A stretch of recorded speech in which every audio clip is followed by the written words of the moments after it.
शेर कैसे बना मां दुर्गा का वाहन? शेर के मां दुर्गा का वाहन बनने की कहानी तब शुरू होती है जब देवी पार्वती घोर तपस्या करके भगवान शिव को पति के रूप में पाने की कोशिश कर रही थीं। सालों तक तप करने के बाद माता पार्वती को भोले भंडारी अपनी पत्नी के रूप में अपना लेते हैं। इसी बीच तपस्या की वजह से मां पार्वती का रंग काफी काला पड़ गया था। एक दिन ऐसे ही बातचीत के दौरान भगवान शिव मां पार्वती को काली कह देते हैं। ये बात उन्हें पसंद नहीं आती, वो नाराज होकर दोबारा तप करने के लिए चली जाती हैं।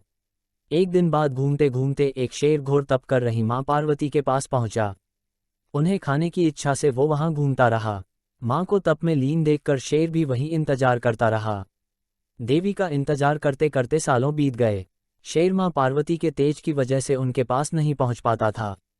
कोशिश करता और असफलता हाथ लगने पर दोबारा लौटकर कोने में बैठ जाता। होते होते कई साल बीत गए। मां के तप से खुश होकर भगवान शिव प्रकट हुए और मां से मनचाहा वर मांगने को कहा। देवी पार्वती अपना गोरा रंग वापस चाहती हैं।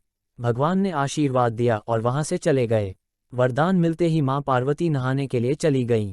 नहाते ही उनके शरीर से एक और देवी का जन्म हुआ जिनका नाम कौशिकी पड़ा। उनके शरीर से काला रंग भी निकल गया था और मां का रंग पहले की तरह ही साफ हो गया। इसी वजह से माता पार्वती का नाम मां गौरी भी पड़ गया। नहाने के कुछ देर बाद मां की नज़र शेर पर पड़ी। शेर को देखते ही उन्होंने भगवान शिव को याद किया और शेर के लिए भी वरदान मांगा। माता पार्वती ने भगवान से कहा, हे नाथ, ये शेर सालों से मुझे भोजन के रूप में ग्रहण करने के लिए इंतजार कर रहा था। मेरे पूरे तप के दौरान ये यही था। जितना तप मैंने किया है उतनी ही तपस्या इसने भी की है।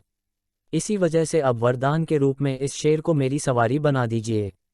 भगवान ने प्रसन्न होकर माता की बात मान ली और शेर को उनकी सवारी बना दिया। आशीर्वाद मिलने के बाद माता शेर पर सवार हो गईं और तभी से उनका नाम मां शेरावाली और दुर्गा पड़ गया। ऐसी और भी वीडियो देखने के लिए हमारे चैनल को सब्सक्राइब करें और बेल आइकन दबाना ना भूलें।